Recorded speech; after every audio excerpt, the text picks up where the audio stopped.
Bien-aimés frères et sœurs, pourquoi est-ce que la Bible dit fuyez l'impudicité?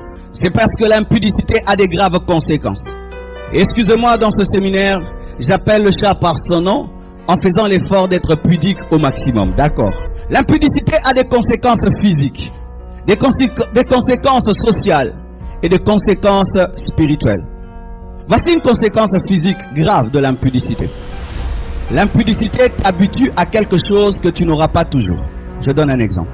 Ma soeur, tu n'es pas mariée, mais tu couches avec un homme. Qui te dit que ton mari aura la taille de cet homme? Mais oui, ce sont des problèmes que nous traitons dans les couples. Des fois, vous voyez, dans un couple, il y a des problèmes. Ce n'est pas qu'il ne mange pas, non. C'est un problème de taille. Mais une femme vierge s'adapte à tout homme. Mais comme maintenant, toi, tu commences à connaître des hommes avant de te marier, est-ce que tu connais quel genre d'homme Dieu te donnera? Et maintenant, cet homme, il est heureux de t'épouser. Et le jour du mariage, il ne ressent rien. Pourquoi? Tu as tout mangé avant. On appelle ça lingala ou tigele mukokoli. Tu connais le mukokoli? C'est lorsqu'on mange la mangue et la graine qui reste. Alors pendant ton célibat, tu as laissé les hommes tout manger. Et qu'est-ce que tu amènes dans le mariage? Le mukokoli. Le noyau.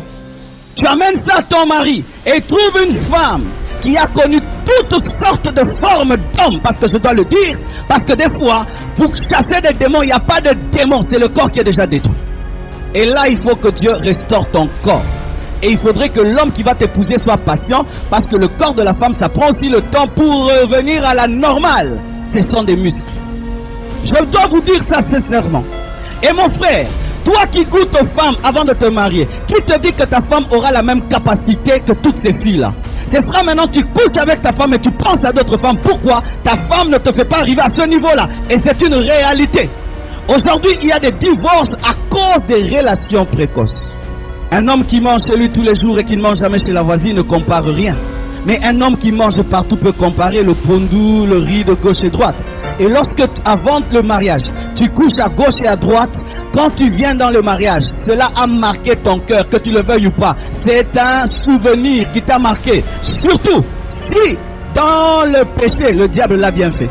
Si tu étais déçu quand tu l'as fait, celui qui viendra peut aider. Mais si dans le monde, ceux qui l'ont fait l'ont bien fait, et ton mari, ta femme n'arrive pas à bien le faire, ou le fera, mais après 2 ans, quelle guerre tu auras dans tes pensées? C'était comment? Bien par la foi. Il y a des biens par la foi dans les mariages. Tu es en train de détruire ton corps. Et qui est en train de détruire ton corps? Un garçon qui ne couche pas qu'avec toi, avec Gisèle, avec tel, mais tu es en train de lui donner ta vie. Mais lui, il sort avec tout le monde. Un homme qui t'aime, te respecte. Et respecter, c'est patienter. Et tous ces hommes qui disent, si tu m'aimes, couche avec moi. Dis-lui, si tu m'aimes, attends encore. Si tu m'aimes, couche avec moi. Il faut dire, si tu m'aimes, attends encore. Mais si vous dites, je vais lui prouver que je l'aime en couchant avec lui, surtout pour une femme, c'est toi qui perds plus que lui. Parce que toi, la trace reste que tu n'es plus vierge, mais lui, il peut mentir. Et ce qui est pire, ma soeur, un homme vient vers toi et il va dire déjà à ses amis, je vais coucher avec elle aujourd'hui. Alors toi tu es là, tu penses qu'on t'aime. Alors qu'il a dit, on parie, aujourd'hui je l'aurai. Et quand il t'a, c'est le trophée. Donne-toi du poids. Tu es le temple du Saint-Esprit. Je dis, tu es le temple du Saint-Esprit. Tu n'es pas une prostituée. Tu dois patienter. Seul l'homme qui t'épouse te connaîtra.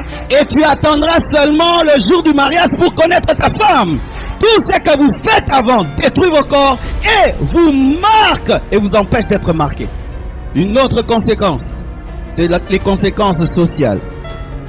On me raconte l'histoire d'un homme qui était dans l'impudicité, dans la prostitution. Et un jour, il va chercher une prostituée. Et il ouvre la porte, il trouve qui? Sa propre fille. Sa fille était dans la prostitution. Et le papa est un impudique qui sort avec les petites filles. On va lui raconter qu'il y a une jeune fille qui a une belle maison quelque part. Si tu vas trouver. Et il va là-bas, il trouve sa propre fille. Combien de familles ont des problèmes aujourd'hui? Parce que l'oncle se réveille la nuit pour coucher avec les cousines. Combien de familles ont des problèmes aujourd'hui? Parce que le grand frère a pris la femme du petit frère. Combien de familles ont des problèmes aujourd'hui? Parce qu'il y a l'adultère et l'infidélité. Combien d'enfants aujourd'hui sont dans la rue? Qui ont dit même qu'ils ne vont pas se marier à cause de l'impudicité. C'est pourquoi je dis aux pères, soyez des pères. Un père protège sa famille par la continence sexuelle. Comment est-ce qu'un homme peut aller jusqu'à coucher avec une bonne, coucher avec son travailleur? Comment est-ce qu'une femme mariée peut sortir avec son chauffeur? Quel scandale! Comment est-ce qu'une grande femme peut sortir avec un jeune garçon? Disons, lui il est jeune, il est encore fort. Quel scandale! Et combien de scandales dans les églises même, sur le plan social. Imagine une fille qui vient dans l'église appelant le pasteur Daddy. Mais Daddy est un synthétiseur. Elle vient pour la cure d'âme dire j'ai tel péché. Et le pasteur qui connaît maintenant ses faiblesses, utilise ses faiblesses. Quel scandale! Et pire, la plus grave des conséquences, ce n'est pas une conséquence sociale, ni physique. Ce sont les conséquences spirituelles. La Bible dit que tu es le temple du Saint-Esprit. Mais lorsque tu te livres à l'impudicité, c'est comme si tu prenais les membres de Christ et le temple de Dieu et tu le livres à la prostitution. C'est comme si on amenait dans ce lieu, on met des idoles, on met des choses impures, on dit adorer Dieu. Mais c'est ce que vous faites. Lorsque tu prends ton corps et tu le livres à l'impudicité, tu commets un double péché. Un péché contre Dieu et contre ton propre corps, parce que ton corps n'est pas à toi, il est le temple de Dieu. Imaginez, bien-aimé, que ce micro aille servir dans un concert du monde. Quelle abomination! Mais ta main qui doit guérir les malades, c'est dans la masturbation que tu l'utilises. La main qui devait guérir. Et après l'écoute, alléluia frère, alléluia frère, alléluia, alléluia, alléluia. Garde tes mains sales aujourd'hui, ne salue personne. Oui, des masturbateurs qui aiment imposer les mains. Mais tes mains là dans la salle de bain, dans la chambre font quoi? Si Dieu pouvait révéler les mains des gens ici, il y a des gens qu'on ne saluerait pas. Même les femmes aussi sont aujourd'hui dans la masturbation aussi. Mais tu prépares la bouffe. Mais oui, et puis bon appétit. Ton corps est le temple du Saint-Esprit. Et ton corps ne doit servir que Dieu et Dieu et Dieu et Dieu seul. Ne prends pas les instruments de Dieu pour en faire des instruments de prostitution. Lorsque tu es un homme marié, ta force sexuelle doit bénir ta femme. Mais lorsque tu l'utilises en dehors du foyer, tu es en train de répandre tes sources au dehors. Tu es en train même de libérer ton onction au dehors. Lorsqu'un homme marié couche avec sa femme, il y a plus d'onction. Mais lorsqu'il couche en dehors, c'est un trou de l'onction. L'impudicité est un trou de l'onction. C'est pourquoi tu as remarqué, depuis que tu te livres à l'impudicité, ton onction a diminué. La puissance a diminué. Dieu ne fait plus de miracles et de prodiges. Tes prédications n'ont plus de force. Tes chansons n'ont plus de force. Pourquoi? Parce qu'il y a un trou de l'onction. Et qu'est-ce qui t'arrive? Lorsque le diable sait que tu as une faiblesse sexuelle, chaque fois que tu vas en retraite et tu montes en esprit, il attend la fin de la retraite. Quand tu reviens, il t'envoie une femme ou un homme impudique et tu tombes et il récupère toute la force que tu avais.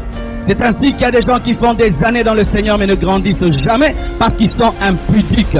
Bien-aimé, l'impudicité dégonfle ton pneu. Et imagine quelqu'un qui va aller en course et qui a un pneu qui se dégonfle tout le temps. Va-t-il être premier? 3 jours de prière, 3 jours de péché, 3 jours de consécration, 3 jours d'impudicité. Et vous allez voir une telle personne, 10 ans dans le Seigneur, un bébé spirituel. C'est pourquoi si tu as une vision et tu vois un bébé qui a des grosses couches avec un gros gigose de 5 litres comme biberon, ce n'est pas un démon, c'est toi. Malgré les années dans le Seigneur, tu es resté un bébé spirituel. Posant des questions. Est-ce que ça aussi c'est le péché? Tes bébés spirituels, malgré les années que tu as dans le Seigneur, tu poses cette question. Est-ce que flirter, c'est un péché? Jusqu'aujourd'hui, 10 ans dans le Seigneur, tu poses des questions comme embrasser une femme qui n'est pas la tienne. Est-ce que c'est un péché? Jusqu'aujourd'hui, tu poses de telles questions. Un bébé spirituel. Pourquoi tu ne grandis pas? La parole de Dieu, tu connais. Tu jeûnes, tu pries. Pourquoi tu ne grandis pas? Tu sers Dieu. Mais pourquoi il n'y a pas croissance? C'est parce qu'il y a un trou de l'onction dans ta vie. Ce que tu gagnes, le diable le récupère par l'impudicité. Pourquoi faut-il fuir l'impudicité? C'est parce que c'est un péché asservissant. C'est un péché asservissant. Je mens aujourd'hui, je peux m'en passer. Mais quand quelqu'un se livre à l'impudicité, son corps commence à réclamer l'impudicité.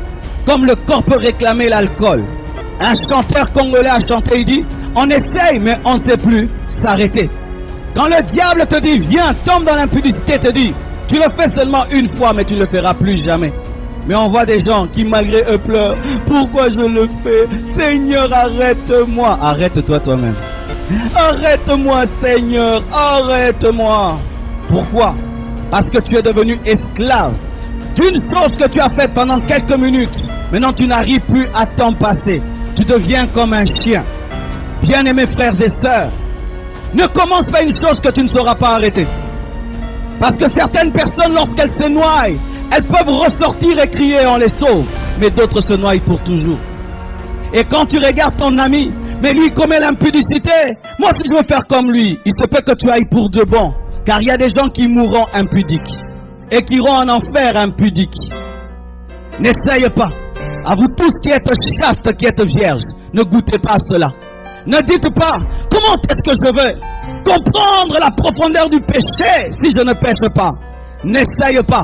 Certains, une seule fois seulement ont osé, ils ont attrapé le sida. Une seule fois, engrossé une fille. Une seule fois. Une seule fois, ils ont couché avec quelqu'un, mais c'est un agent des ténèbres qui les a possédés. Si tu n'as jamais goûté à cela, ne goûte pas. Tu es un homme béni.